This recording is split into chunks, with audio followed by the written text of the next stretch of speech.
"This isn't right," he bellowed, loud enough to rattle the silverware.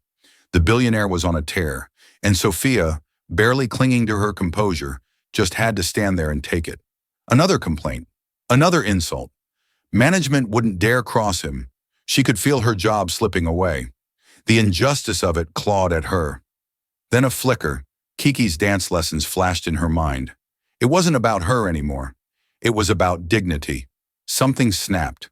One sentence, that's all it took. Quiet but firm. You could practically see the ripple effect as it hit every table. He thinks he's untouchable, doesn't he? Little does he know her quiet kindness will unravel his entire empire. His booming voice cut through the air, demanding perfection, belittling her efforts and seething with impatience. No one dared speak up until the waitress looked him dead in the eye. A single sentence slipped from her lips. Words so unexpected, so arresting, that they seemed to halt time itself. In that moment, Liv would forever change. Sophia Jenkins had never been the type to seek out drama. She was 28, juggling 2 jobs, a mountain of student loan debt, and a spirited 7-year-old daughter named Kiki, who constantly begged for dance lessons. But this was life in New York City. When Sophia was offered a part-time position at Leapin, a Michelin-starred establishment perched in the heart of Manhattan, she leaped at the chance. The tips alone could keep her afloat in a city where money flowed in torrents, but rarely settled among the working class. Nestled on the upper floor of an elegant pre-war building, Leapin was known for its French-Asian fusion menu and an unspoken dress code that turned away even the slightest breach of formality. The staff wore crisp black and white uniforms with embroidered lapels, and each employee was trained to an impeccable standard. Head chef Corinne Lame-Maire had once worked under a renowned chef in Paris, and rumor had it that celebrities like Beyoncé and even Bill Gates had stopped in for discreet meals. The pressure that came with such clientele was extraordinary, yet Sophia believed the job was worth it. The pay was decent, the tips potentially life-changing, and the environment polished. As a single mother with unstoppable determination, she braced herself for the challenge. Each day, Sophia arrived 2 hours before her shift to help set up meticulously aligning silverware, wiping down wine glasses until they shone like diamonds under the chandeliers, and memorizing every nuance of the day's menu. She learned that if the chef de cuisine was in a sour mood, the staff had to be 2 steps ahead of any requests.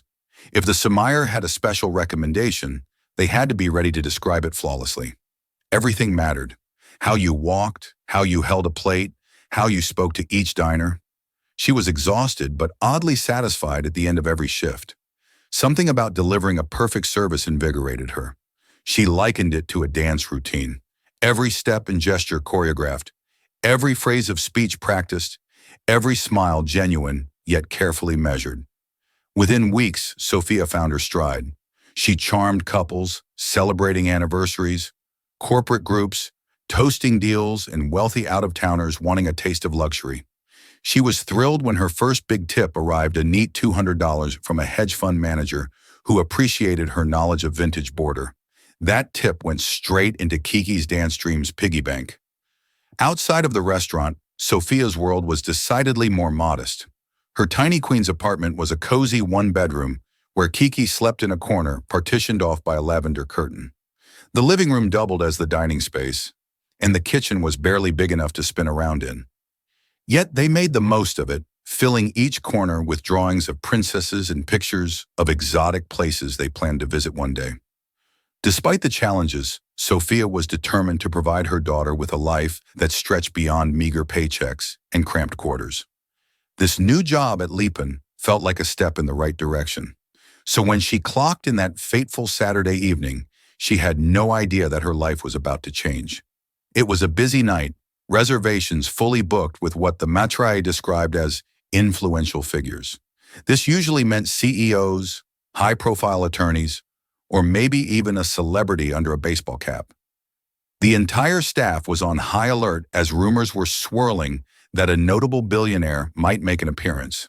Chef Lame-Maire fretted in the kitchen, triple-checking fresh ingredients flown in from across the globe. The sous chefs prepped dishes with a precision that bordered on surgical. That was the night Ethan Caldwell strode through the doors of Leapin. Known in the media as a reclusive billionaire who rarely granted interviews, Ethan had amassed his fortune in technology, specifically advanced predictive software that governments and corporations coveted. He held the patent for a groundbreaking algorithm used in everything from stock market analysis to facial recognition. Tabloids had a field day whenever he was spotted reporting on everything from his choice of suits to the mysterious women occasionally seen at his side. Some called him the next Jeff Bezos, others the new Steve Jobs. Many described him as brilliant yet ruthless, a man who allegedly valued his time and money above human decency. But to the staff of Le Papon, he was simply table 9 tonight, and that was all that should matter, at least according to the restaurant's code of conduct. Sophia, having studied the seating chart, knew he was the last-minute VIP edition, the kind who might drop 4 figures on a bottle of wine without blinking. She wasn't assigned to serve table 9 at first, but fate has a funny way of intervening. Chapter 2. A tense encounter approx. 800 words. The restaurant buzzed like a hive on the brink of chaos. Waiters circled the dining floor like choreographed dancers, swift, silent, and efficient. Every seat was filled. The clink of glasses, the rustle of napkins, and the quiet hum of polite conversation intermingled with the subdued notes of live piano music. Sophia's section for the night was originally tables hive 6 and 7, none of them especially important. Table 5 was a couple celebrating their 20th wedding anniversary. Tables was occupied by a solitary diner who was more interested in reading his thick biography of Winston Churchill than in socializing. Table 7 was a small group of art dealers politely discussing an upcoming auction. Sophia had just successfully delivered a amuse-bouche, a trio of delicate canapes, to each table without incident. So far, so good. Then came the surprise. Julian, the waiter assigned to table 9, slipped in the kitchen. It happened so fast he was carrying a tray of champagne flutes headed for the VIP section when a stray garnish of microgreens fell to the floor, causing him to lose his footing. Julian tumbled flutes and champagne crashing in a spectacular sparkling arc. He twisted his ankle badly. The maître rushed in anxious and pale, while Chef Lamy Mare let out an audible gasp from behind the pass. In that frantic moment, the maître scanned the restaurant for a suitable replacement. Another server had just started her break. Another was bogged down with a 12 top in the opposite corner. His gaze landed on Sophia. "Sophia," he said quickly, "you're up." She blinked, heart pounding. She was nervous, but the unspoken rule at Leapin was unyielding. You never question an order, especially in front of guests. She nodded curtly, found an open tray, and prepared herself to serve Ethan Caldwell, reclusive billionaire, rumored to be as demanding as he was powerful. Taking a deep breath, she approached table 9. Ethan Caldwell was no older than 45, tall and broad-shouldered with neatly styled salt and pepper hair. He wore a custom-tailored navy suit with a subtle pinstripe that probably cost more than a year of Sophia's rent. His wrist sported a watch that gleamed with understated opulence. Something Swiss, no doubt. Next to him sat a business associate, slighter in build, equally well-dressed, whose name Sophia would later learn was Aaron Welsh. Surrounding them were 2 bodyguards, seated at separate tables, attempting to be inconspicuous, but failing miserably, given their matching black suits and earpieces. Sophia approached, posture aligned, eyes calm. A faint smile etched on her lips. "Good evening," she said, voice steady. "Welcome to Le Papon. My name is Sophia, and I'll be taking care of you tonight. May I start you with our signature cocktails, or would you prefer to see the wine list?" Ethan glanced at her, barely acknowledging her presence. She could see the flicker of annoyance in his steel-gray eyes, presumably due to the minor commotion with the champagne fiasco. Aaron Welsh offered a polite smile, but Ethan said nothing. "Wine list," he muttered. "Make it quick, and if you have a good vintage of Riesling, bring that." He didn't look up from his phone, fingers flying across the screen. Sophia nodded and hurried to fetch the wine list, ignoring the knot forming in her stomach. She reminded herself that as a server, her job was to remain calm, professional, and gracious, no matter who sat at the table. This was the unwritten credo she and her colleagues lived by daily. Be invisible when needed, be supportive when invited, and always maintain composure. She took a mental note to check the cellar for the recommended reasoning that Chef Lame Mare had raved about. Perhaps it might please him and brighten his mood. Returning to table 9, she carefully offered the list. We have an excellent reeling from the Mosul Valley, she suggested in her best polite tone. It's a 2001 vintage, quite rare, with notes of peach apricot and a mineral finish. Head chef Corin Layer speaks highly of it. I think it would pair beautifully with tonight's specials. Ethan paused, then tossed the wine list aside as if it were a distraction. He hadn't once made direct eye contact yet. Fine, bring it, he snapped. But let's not waste time with the cheap stuff. I can pay for quality. Sophia nodded, forced a mild smile, and stepped away. In the brief moment she spent fetching the bottle and retrieving the correct glassware, she felt a pang of anxiety. There was nothing unusual about demanding guests, some even borderline hostile. But there was an aura around Ethan Caldwell, an electricity in the air that made her uneasy. Perhaps it was his wealth or the swirl of rumors about his intimidating personality. Or maybe just the fact that she was new to serving high-profile clients at Leapin.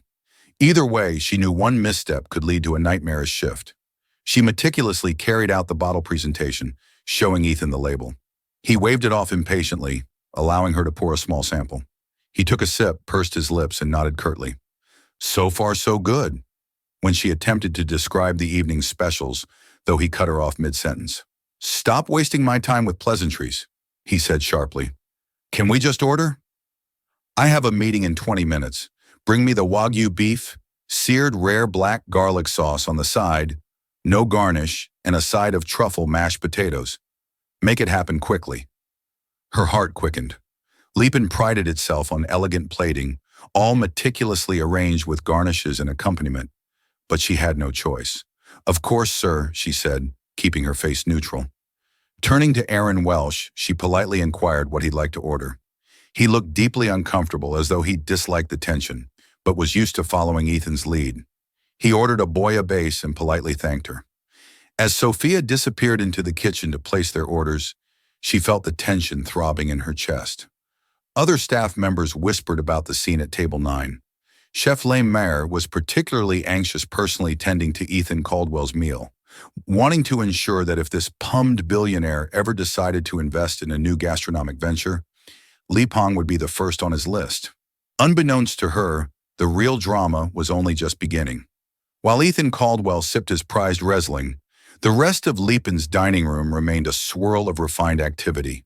Waiters delicately balanced silver-domed trays, the pinisse melodic tunes floated on the air, and well-heeled patrons murmured amongst themselves.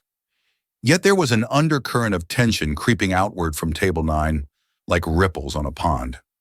Sophia was busy checking on her other tables. She refilled a glass of champagne for the anniversary. Couple answered a question about source pairings for the art dealers and politely asked the solo diner if he'd like dessert. Despite juggling multiple requests, she couldn't escape the looming sense of dread. She knew she would have to return to Ethan Caldwell's table soon, and her stomach twisted at the thought. When Chef Lemaire rang the bell, indicating the table 9's dishes were ready, Sophia quickly gathered the plates with practiced efficiency. The Wagyu beef glistened expertly, seared with the black garlic sauce in a small ramekin on the side. The truffle mashed potatoes were piped elegantly, though the garnish had been omitted as requested. Chef Lemaire had not been pleased, but Ethan's demands were absolute. Beside that sat the bill fragrant with saffron, tomatoes, and delicate pieces of shellfish. Sophia emerged from the kitchen and made her way through the tables, head held high. As she arrived at table 9, she gently placed the Wagyu before Ethan, then set down the bill in front of Aaron Welsh. I hope you enjoy your meal, she said softly, stepping back to maintain the polite distance required. For a few minutes, Ethan picked up his cutlery and began to eat, ignoring Sophia entirely. She half expected him to bark some complaint about temperature or presentation, but to her surprise, he seemed too absorbed in his own thoughts to speak. Instead, she watched Aaron's discreet nod, acknowledging the quality of the boya, and felt slightly relieved. But just when she thought she might skate through the service unscathed, Ethan's face hardened. He set down his fork, leaned back in his chair, and pushed the plate away in an abrupt gesture. Waitress, he barked, looking directly at Sophia for the first time. Her heart lurched at his commanding tone, but she approached, maintaining a calm demeanor. Yes, sir, she answered, trying not to let her apprehension show. Ethan gestured to the steak, his expression stormy. This is raw, he snarled. I asked for rare, not raw. Are you trying to give me food poisoning or something? Sophia swallowed hard. She knew for a fact that Chef Lamy Mare's cooking was impeccable. The internal temperature of that Wagyu would have been precisely what Ethan had asked for. But a server never argues in front of a guest. I'm sorry to hear that, sir, she said, voice measured. I can have it taken back to the kitchen and cooked further to your liking. He let out a mirthless laugh, loud enough to turn a few heads at nearby tables. Cooked further, I shouldn't have to repeat myself. This place is supposed to be top tier. You should know how to serve a steak properly. Sophia breathed in and out steady. She reminded herself of little Kiki back home, of the rent that needed paying, of the tips she relied on. I understand, she said softly. Let me fix this for you immediately. Chef Lamy Mare. Well, I don't want excuses, Ethan snapped. I want solutions now. And while you're at it, bring another bottle of that Riesling and hurry. Aaron Welsh glanced at Sophia apologetically, but he said nothing. The tension in the dining area thickened. Nearby patrons shifted uncomfortably, unsure whether to keep watching or pretend they hadn't noticed. Sophia felt her cheeks flush, but kept her posture poised. Yes, sir, she said, lifting the plate and turning to leave. Only then did the billionaire raise his voice to address the rest of the restaurant. For a place like this to mess up a simple steak is ridiculous. Do you realize how much money is spent to dine here? You'd think they'd hire competent staff. A hush fell among the diners as Ethan's outburst reverberated against the elegantly paneled walls. Murmurs rose among the crowd. Aaron placed a hand on Ethan's shoulder, trying to calm him, but Ethan shrugged him off. Sophia's ears burned. It was one thing to be berated quietly, but quite another to be humiliated publicly. Her composure slipped for a moment, a flash of hurt crossing her face. However, years of hardship had taught her to remain calm under provocation. She disappeared into the kitchen, asked Chef Lamy Mare to cook the steak just a tad longer, and retrieved another bottle of Riesling. The chef was furious at Ethan's accusation of rawness and questioned if the man even understood what rare meant. Still, their hands were tied. The customer was always right, especially a billionaire who could make or break reputations. Sophia returned with the updated Wagyu and the new bottle, carefully displaying it for Ethan's approval. He gave no sign of courtesy, merely lifting his glass for a refill as she poured. Tension lines creased his forehead, and his voice dripped with disdain. She set the steak in front of him.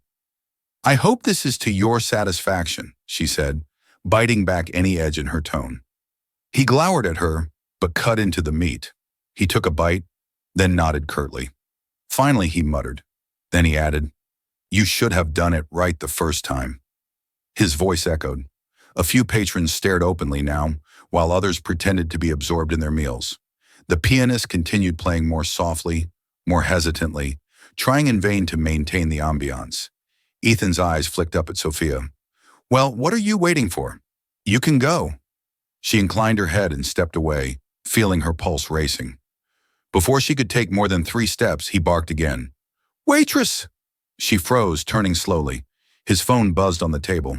He glanced at it, reading a text, and then glared at Sophia as though she had personally offended him. Get me the check now, he ordered, and get your manager over here. Sophia's stomach sank. This couldn't be good. She hurried to the maître, who immediately tensed at the request. Managers rarely appeared tableside unless there was a major issue. And for a VIP like Ethan Caldwell, damage control had to be swift and thorough. The maître smoothed his jacket and joined Sophia approaching table 9 with careful diplomacy. Ethan wasted no time in ranting about how incompetent the service was, how his steak was subpar, and how his time was wasted. The maître tried to pat him, apologizing profusely and promising to remove the Wagyu from the bill. It was then that the dreaded moment happened. Ethan turned to Sophia, face twisted with scorn, and unleashed an insult-laden tirade that rose above the gentle hum of the dining room. This waitress is clueless, he fumed. She can't follow simple instructions. She wasted my evening, brought me raw meat, and I'm paying top dollar. Unacceptable. I don't care if she's new or incompetent. People like her shouldn't be allowed in places like this. I've run companies with thousands of employees, and if any one of them performed like she did tonight, I'd have them fired on the spot. The whole restaurant fell silent. A hush blanketed the dining room, as though someone had hit a pause button on life itself. Every pair of eyes fixed on Ethan Caldwell. Stunned by the ferocity of his outburst, the chatter of the other tables died away. Forks and knives clattered to a standstill, and even the pianist's fingers froze on the keys. Aaron Welsh was red-faced, staring down at his half-eaten billet, clearly wishing he could melt into the floor. Sophia stood rigid, heart pounding in her ears. Her cheeks burned with both humiliation and anger. She struggled to keep in check. The entire staff watched as this towering man verbally pummeled her, telling the world she was worthless, incompetent, a nobody. Something inside Sophia cracked. She had spent years turning the other cheek, dealing with condescending customers who snapped their fingers, students in her second job as a dance instructor, complaining about fees, even the father of her child who vanished without a trace, leaving her alone to raise Kiki. She had always bottled up her frustrations, swallowing every harsh word and insult, convinced that meek acceptance was the only way to survive. But in this moment, with the entire restaurant gawking at her humiliation, her backbone finally straightened. She lifted her chin, looked Ethan Caldwell square in the eye for the first time that night, and spoke a single sentence that stopped all of Manhattan in its tracks. Or so it felt. "You can buy a steak, sir, but you can't buy decency." Her voice was calm, but the words cut through the air like a knife. For a moment it seemed as though time itself had halted. The words lingered, echoing in the silent dining room. Every person within earshot felt the impact of her statement. A wave of shock rippled through the crowd. Even the maître was stunned into momentary silence. Chef La Mamère, peeking from the kitchen, felt her heart jolt with pride and dread all at once. Ethan Caldwell's expression froze. His eyes widened in anger and a flush crept up his neck. No one spoke to him like this, especially not a waitress. After a stunned beat, he began to splutter. "What did you just say?" Sophia's composure held. Her posture was as straight as an arrow, her gaze unflinching. "I said, you can buy a steak, but you can't buy decency." She repeated her voice, echoing the calm resolve of someone who had finally had enough. She expected an immediate explosion from him, but instead the entire restaurant seemed to hold its breath, waiting for his reaction. People slowly emerged from their stunned silence. A few tables began clapping tentatively at first. Then one or two bolder voices joined in until a soft applause spread across the room like a gentle wave. It was a subtle but tangible show of solidarity with the courageous waitress who had dared to speak her truth. Ethan's face contorted with rage. He stood abruptly, nearly knocking over his chair. The half-eaten steak before him lay forgotten. "How dare you?" he roared. "Do you have any idea who I am? I could buy this entire restaurant and fire you all. I could ruin your life with a single phone call." Sophia swallowed her pulse drumming, but she refused to back down. She was no fool. She knew the risk she had taken by speaking out. She might lose her job, the only stable income she had. But in that moment, her self-respect outweighed her fear. "I'm well aware of who you are, Mr. Caldwell," she said quietly, her voice wavering only slightly. "I also know that doesn't give you the right to treat people like they're disposable." The applause grew louder. A few guests rose to their feet, nodding in agreement. A whirlwind of confusion seized the maître. On one hand, he needed to protect the restaurant's reputation from a furious billionaire. On the other, the moral compass of every person in that room had been rattled by Ethan's vicious behavior. The staff exchanged worried glances, uncertain of how to intervene. Ethan Caldwell's breathing was heavy. He jerked his gaze from Sophia to the maître to the onlookers around him, all of whom were either silently watching or openly showing support for the waitress. It was a surreal moment, a standoff between an exceedingly wealthy man and a courageous woman who'd had enough of being trampled upon. "Your manager," Ethan hissed, turning to the maître. Now the maître stepped forward, hands held out in a conciliatory gesture. "Mr. Caldwell, please accept our apologies for any—" Ethan silenced him with a raised hand. "I'm done," he said, his voice seething with anger. "I won't spend another minute here. This is unacceptable. Do you realize what a public relations nightmare this is for me? I'll see to it that this establishment suffers, And you, he snarled at Sophia, you just made the biggest mistake of your life. Without waiting for the check, he tossed a wad of cash onto the table, far exceeding the bill apparently, and grabbed his phone. Aaron Welsh quickly scrambled after him, whispering apologies to the stunned staff. The two bodyguards, who had stood abruptly when Ethan shouted, followed their employer out the door, leaving the entire restaurant in a hushed state of disbelief. Sophia stood rooted to the spot, her entire body shaking from the adrenaline rush. Had she really just done that? The weight of her words hit her, and she wondered if she had gone too far. She might have lost her job. The cost of that rebellious sentence might spell financial disaster, but deep down an ember of pride glowed in her chest. She'd spoken truth to power, even if it would cost her everything. Chapter 5. After the storm approx 800 words, the echo of Ethan Caldwell's threats lingered in the dining room long after he stormed out. People began to whisper to one another, some shaking their heads in disbelief, others stealing glances at Sophia, who remained standing near table 9, the cash scattered across the table like unwanted confetti. It was only then that she realized her eyes were brimming with tears. The stress, the fear, and the triumph of that single moment overwhelmed her. Before she could wipe her eyes, the maître stepped forward, followed closely by Chef Lame Mare, who had emerged from the kitchen. "Sophia," he said gently, pressing a hand to her shoulder. "Are you okay?" She swallowed hard and nodded, blinking away the tears. "I'm sorry," she managed. "I don't know what came over me."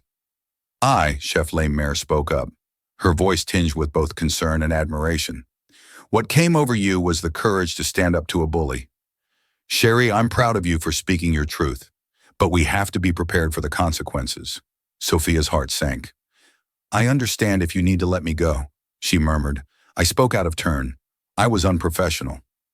"Let's not make any rash decisions," the maître interjected. "You did what you felt was right. If Mr. Caldwell makes good on his threats, we'll have to deal with it then. But for now, take a few minutes to collect yourself." One of the buses stepped up to clear the table, but the maître raised his hand. "No," he said, eyeing the pile of cash Ethan had flung down. "We'll handle that carefully." The check was never finalized. "This is complicated." Sophia, too, shaken to deal with the financial logistics of the situation, nodded. I'll step outside for a moment." She made her way to the back exit, escaping into the alley where the restaurant disposed of its trash. Under the soft glow of a single street lamp, she leaned against the cold brick wall and inhaled the crisp night air. Her mind whirled with 100 questions. How would she pay her bills if she lost this job? What about Kiki's dance lessons? Had she just shattered her future with one impulsive sentence? Yet amidst the swirl of fear, she felt an undeniable relief. For once, she hadn't just swallowed her dignity.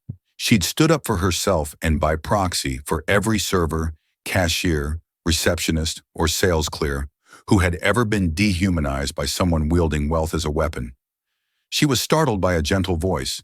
Sophia turning, she found one of her co-workers, a fellow waitress named Martyr, hovering in the doorway.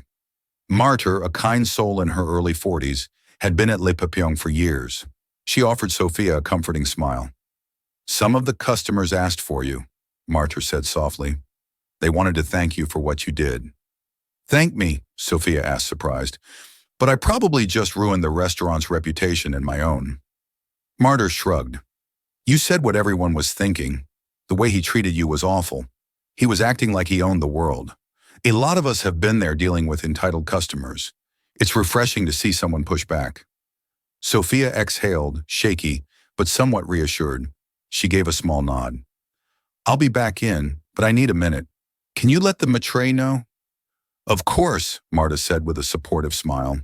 Then she ducked back inside, leaving Sophia to gather her thoughts in solitude. As she stood there in the crisp air, she thought of Kiki.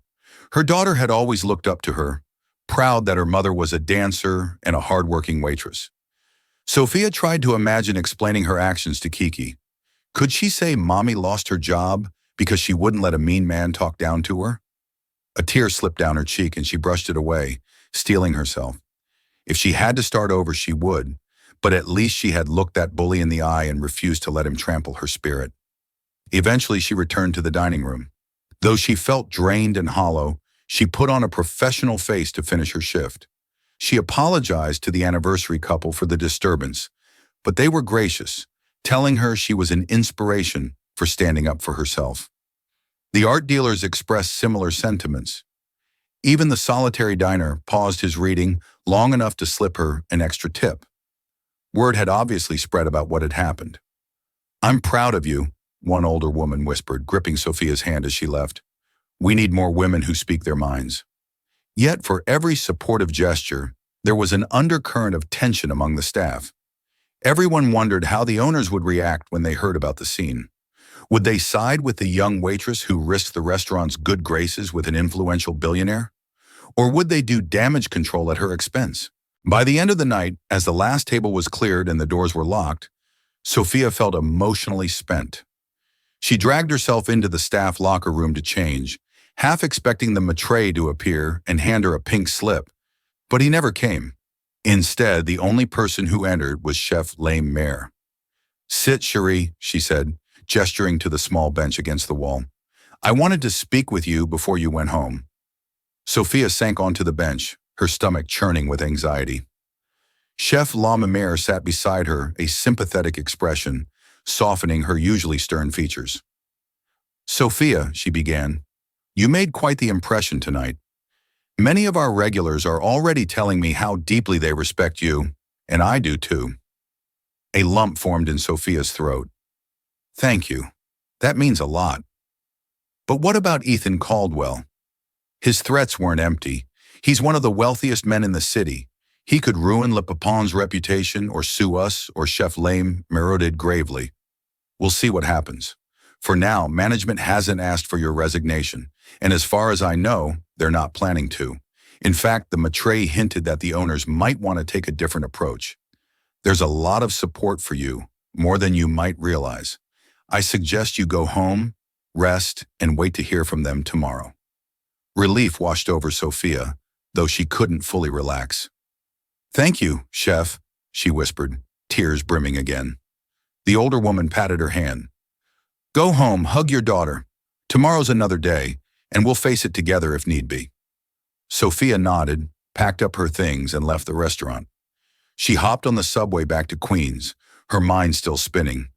As she looked out at the flickering tunnel lights, she couldn't help but think about the consequences of her actions. Tomorrow would bring either hope or doom, or maybe both, but for now she clung to a small sense of victory. She had no idea her words would soon become a viral sensation. When Sophia woke up the next morning, her phone was vibrating incessantly on her bedside table. She groaned, glancing at the clock. 6:30 a.m., an ungodly hour for a Sunday. Sliding her finger across the screen, she saw a barrage of text messages, missed calls, and notifications from social media apps she rarely even opened. Her pulse jumped. What on earth was happening? She unlocked her phone to find a flood of messages, some from co-workers at Le Papin, others from friends she hadn't spoken to in years, and even from unknown numbers. Words jumped out at her. "OMG, you're trending. Are you okay?" That was so brave. "Call me ASAP." Her heart hammered as she scrolled through social media. She was tagged in multiple posts.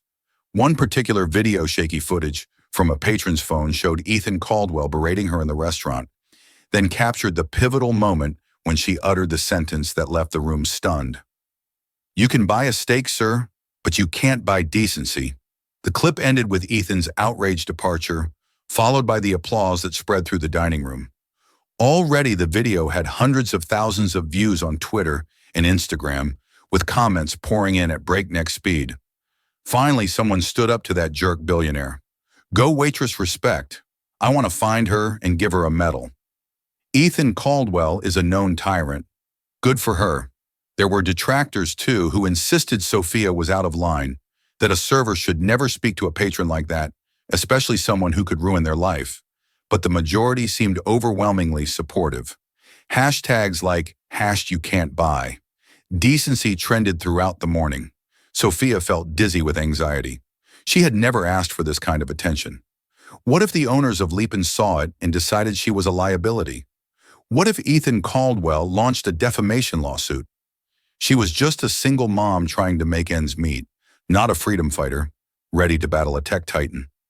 Still in her pajamas, she paced the narrow living room while Kiki, still half asleep, wandered out of her makeshift bedroom. Rubbing her eyes, her daughter asked Mommy, "Why are you up so early?" Sophia plastered on a smile. "Don't worry about it, sweet pea," she said, kissing her on the forehead. "How about I make us some pancakes before we do anything else today?" Kiki's eyes lit up. "Yes, please, with chocolate chips." "Of course," Sophia said softly. While she whisked the batter, her phone continued buzzing on the countertop. She received a call from Martyr, who sounded breathless. "You have no idea what's going on," Martyr exclaimed. "The owners just called an emergency meeting with the entire staff for noon today.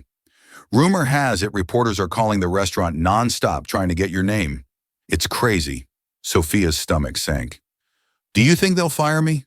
Martyr hesitated. "I don't know, but I do know we're all rooting for you. Customers have been calling too, praising what you did. Hang in there." Sophia thanked her and set the phone aside, focusing on flipping pancakes as if her life depended on it. After breakfast, she dressed Kiki and brought her to her friend Lydia's place, who often watched Kiki when Sophia had short notice obligations. She confided in Lydia about the situation, and Lydia, always the optimist, reassured her that everything would work out. It was with trembling hands and a racing heart that Sophia arrived at Leopong just before noon. A small throng of reporters and cameramen hovered outside the entrance, brandishing microphones and cameras. She recognized the logos of local news stations, and her chest tightened with dread. How had this spiraled so quickly? One of the reporters spotted her. Miss, is it true you're the waitress who stood up to Ethan Caldwell? Can you tell us what happened?" Sophia lowered her gaze and attempted to slip past them. She didn't want to make any statement that could worsen her situation. The maître was at the door, ushering her in quickly. "Good to see you," he murmured. "Just head to the private dining room in the back. The meeting's about to start." Inside, every member of the staff was already seated. Bartenders, servers, chefs, buses, and hosts. The tension was palpable. At the head of the room stood Franco Moretti, the restaurant's general manager, and Patrice Fontaine, the majority owner of Lipon. Sophia had only seen Patrice once before during a special event. Patrice was a tall, elegant woman in her mid-50s, with silver hair twisted into a sleek shiny. Her posture exuded confidence, and her cool blue eyes commanded the room's attention. When Sophia entered, heads turned, and she felt a flush creep up her neck. She quietly slipped into a seat near the back. Franco cleared his throat and began, "Thank you all for coming in on short notice. As you're all probably aware by now, a video involving an incident at our restaurant last night has gone viral. While this has put our establishment under sudden media scrutiny, we need to address this situation professionally and collaboratively." He glanced at Patrice, who stepped forward. "Lepong has always prided itself on excellence," she said, her voice clear. "Not just in our cuisine, but also in our service. However, we also believe in treating our staff with dignity. We do not condone the mistreatment of our employees by anyone, regardless of wealth or influence." A low murmur rippled through the staff. Sophia's heart fluttered at Patrice's statement. Was it possible that the restaurant's management actually stood behind her? Patrice's gaze scanned the room until it found Sophia. "Sophia Jenkins," she said. "Please come forward." A hush fell. Sophia's stomach knotted as she rose from her chair and walked toward the front of the room, aware that every eye followed her. Sophia Patrice began. "I've been informed of the details surrounding last night's event. We've all seen the footage that's been circulating. While we do not usually encourage public confrontations with guests, your response to Mr. Caldwell's verbal abuse has sparked a much-needed conversation about the respect and value of service workers as the owner of Lipon. I believe it is crucial to stand by my staff when they have been attacked unjustly." Sophia swallowed her voice barely above a whisper. "Thank you, Miss Fontaine. I truly appreciate that. I never intended to cause a scene or bring negative press to the restaurant.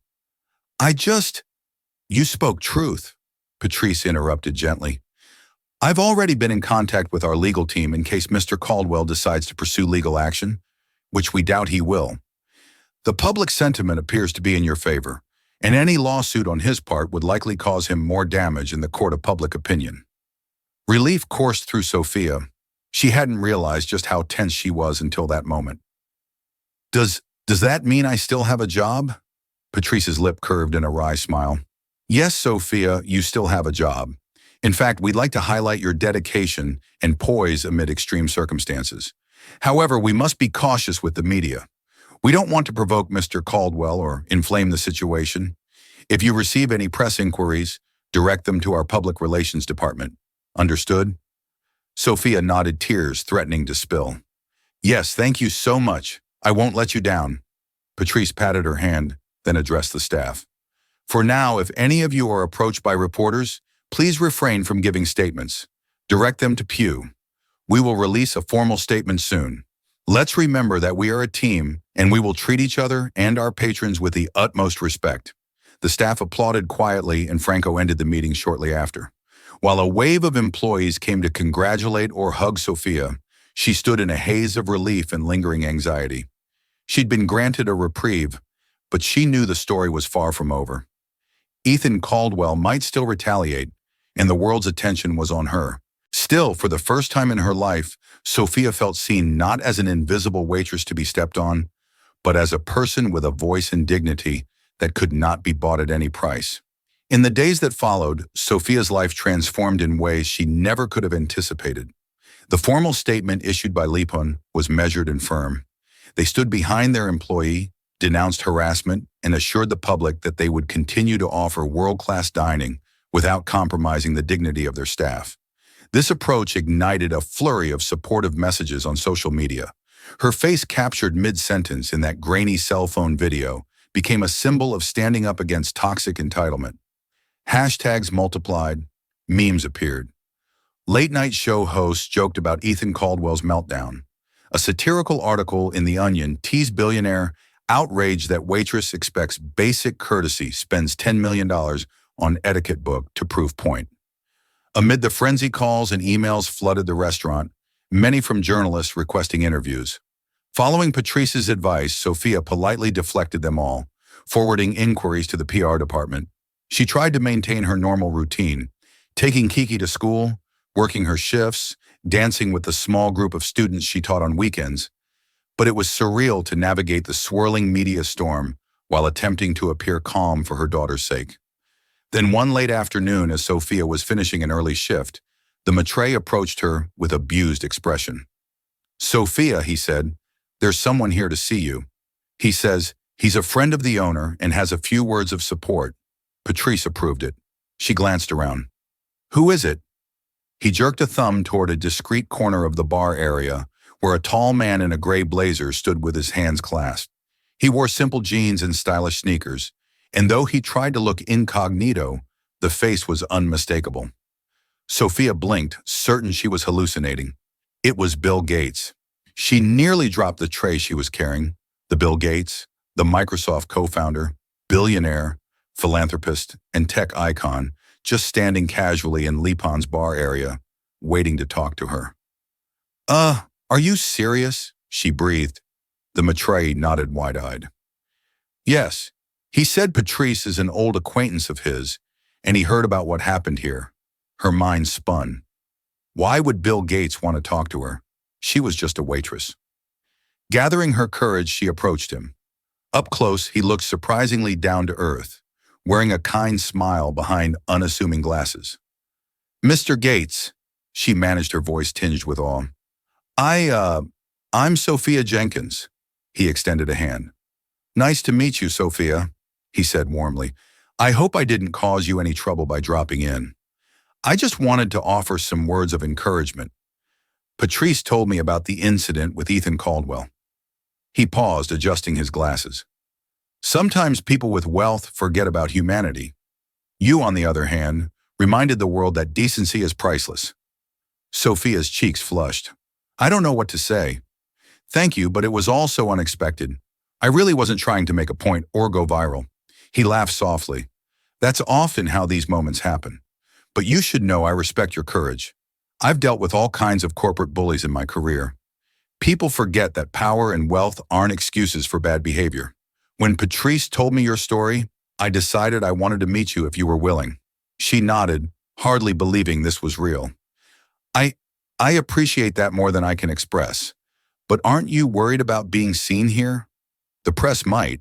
He lifted a hand, stopping her. I'm not here to stoke any controversy. I'm just here to say that not everyone with money is like Ethan Caldwell, and you shouldn't let his actions define how you see people with resources. I also hope you won't let his threats intimidate you. There are many of us who admire your backbone. Honestly, I wish more people spoke up in situations like that. Before Sophia could respond, Patrice materialized, beaming. She greeted Bill Gates with a friendly kiss on each cheek, then turned to Sophia. I see you two have met, she said, her voice filled with pride. Sophia, Bill, and I were chatting earlier about a potential philanthropic collaboration. We're looking into how we can help support workers' rights in the hospitality industry. We want to ensure that no one else has to face what you did. A whirlwind of emotions swirled in Sophia's chest. She, a small-town girl from upstate New York, who had come to the city with big dreams of dancing and was now a single mom scraping by, was being told that Bill Gates and Patrice Fontaine wanted to help people like her. It was surreal. That's incredible, she finally managed. I never imagined something like this could come out of that awful night. Patrice nodded. Neither did we. But sometimes adversity shines a spotlight on issues that need addressing. We're going to use this momentum to push for better protections and respect for service workers, and we'd love for you to be involved in some capacity. Sophia blinked, overwhelmed. Involved? She couldn't help but laugh nervously. I'm not really an activist. I told a rude billionaire he couldn't buy decency. That's all.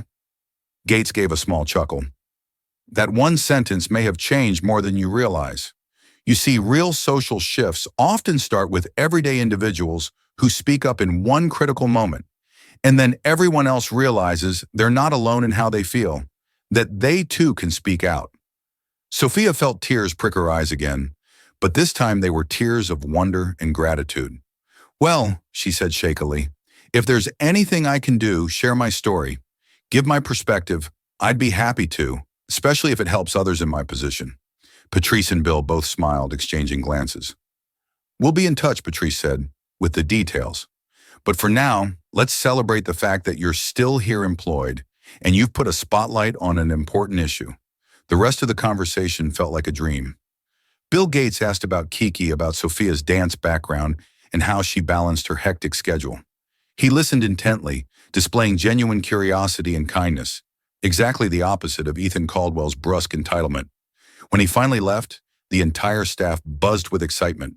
Patrice made sure the encounter remained discreet, letting Bill slip out a side door to avoid the press. Within an hour, Sophia was on her way home, her head spinning. She still had to pick up Kiki from Lydia's and figure out what to make for dinner, but she carried a newfound sense of purpose, buoyed by unexpected allies. The confrontation with Ethan Caldwell had unleashed a wave of trials, but also a current of compassion and activism that she never imagined possible. Over the following weeks, the media frenzy gradually began to subside, replaced by thoughtful conversations about service industry standards. Sophia continued working at Le Papillon, though she noticed an uptick in curious customers who recognized her from the viral video. Some came purely out of curiosity, hoping to catch a glimpse of the famous waitress, but many arrived with genuine admiration, leaving generous tips and encouraging words. One evening, Patrice held a private gathering at Le Papillon, inviting industry leaders, philanthropic personalities, and a few select journalists.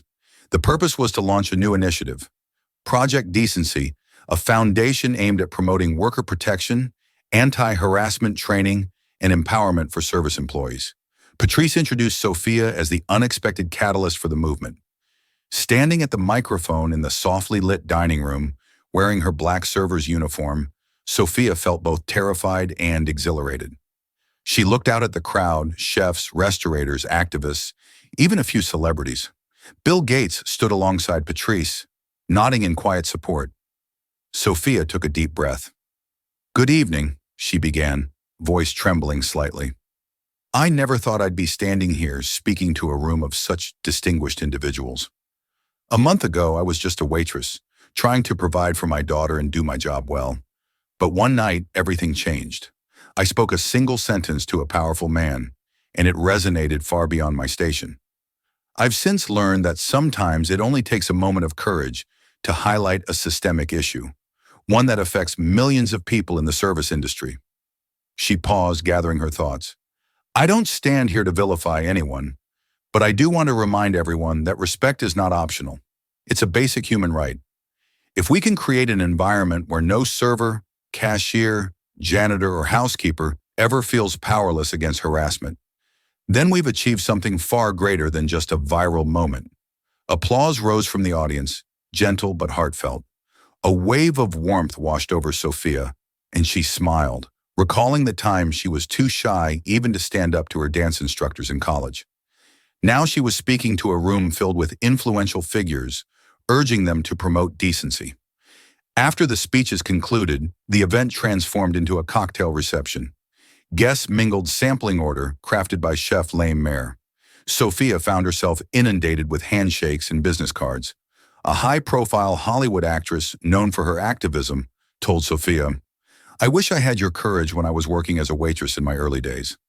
An older restaurant in a white suit nodded solemnly and said, "You reminded me why I got into hospitality in the first place, to serve and to respect people." Later, while sipping a tonic water by the bar, Bill Gates approached, giving her a reassuring smile. "Well done," he said. "You handled that speech like a pro." She laughed self-consciously. "My legs were shaking the entire time. Public speaking isn't exactly my thing." He raised an eyebrow good-naturedly. "You seemed at ease. Maybe you're a natural." He then glanced at Patrice, who was engaged in animated conversation with a group of journalists, and lowered his voice.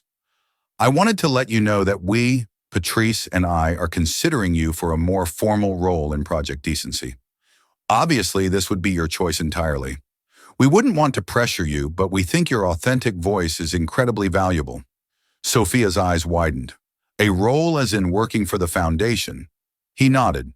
"Part-time or full-time, whatever you can manage.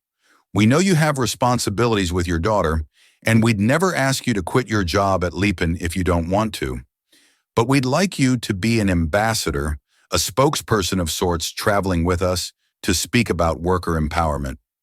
We can provide compensation, of course, and we can adapt the schedule around your availability."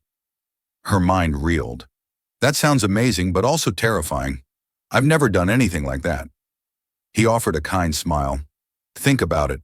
Talk it over with your loved ones. The offer stands whenever you're ready." With that, he gave her a friendly nod and slipped away. Sophia exhaled, her thoughts spinning. She recalled the day she started at Le Pep. How anxious yet hopeful she felt. How far she'd come from that moment. Now she had opportunities she never dreamed of, born from a confrontation she never asked for, but one she bravely faced anyway. Across the room, Chef Billionaire caught her eye and winked. The memory of that infamous night flickered Ethan Caldwell, shouting, belittling, acting as though he owned the restaurant and every soul in it. She remembered the single sentence she uttered that changed everything. "You can buy a steak, sir, but you can't buy decency." In that moment, she realized she'd stumbled into something far bigger than herself. By the time she got home that night, Kiki was already asleep in bed. Sophia tiptoed in, gently kissed her daughter's forehead, and headed to her cramped living room where she sank onto the couch. She looked around at the cozy chaos dance shoes by the door. Kiki's crayons scattered on a table, a hamper of laundry waiting for her in the corner. It was a humble life, but it was hers. Her phone buzzed. She checked the screen to see a notification, an email from Patrice. Subject line: Project Decency follow-up. Heart pounding, she opened it. "Sophia, thank you for your wonderful speech tonight. Enclosed is more information about the formal role we'd like to offer you. Please let me know your thoughts. We believe you can make a real difference. Warm regards, Patrice Fontaine." A swirl of hope and apprehension surged through Sophia. She set the phone aside, knowing she needed time to think. Could she truly step into such a role, traveling and speaking publicly? Was it wise to leave or reduce her hours at Leapong, an income she still desperately relied on? Yet if this opportunity allowed her to better provide for Kiki and help millions of other service workers, wasn't it worth considering? She couldn't help but smile, remembering her own words. "You can buy a steak, sir, but you can't buy decency." That moment of spontaneous bravery had opened a door to a new horizon. She didn't know exactly where the path led, but she felt a surge of confidence pulsing through her. Perhaps, just perhaps, she was discovering a purpose she never imagined. Life, she realized, had a funny way of turning a single sentence into an entire movement. And so ends the story of how a single mom struggling to make ends meet found herself at the epicenter of a culture-shifting moment in one of Manhattan's most prestigious restaurants. Sophia's bold stand against a powerful billionaire began as an unexpected clash, but evolved into a clarion call for respect and dignity in the workplace. From viral social media clips to chance encounters with philanthropists like Bill Gates, her journey shows us that one voice, no matter how humble, can spark real change. Will Sophia stay at La Papin or join Project Decency full-time? That's a decision she's still weighing. But one thing's clear. She'll never be the same timid waitress who accepted insults quietly. Sometimes it takes just one sentence to reveal who you truly are and transform the world around you. Thank you for watching. If you enjoyed this story, please like, share, and subscribe to our channel for more dramatic, inspiring tales just like this one. Your support helps us keep creating content that uplifts and entertains. Let us know in the comments what you'd do if you were in Sophia's shoes. And remember, no matter how big or small you feel, your voice matters.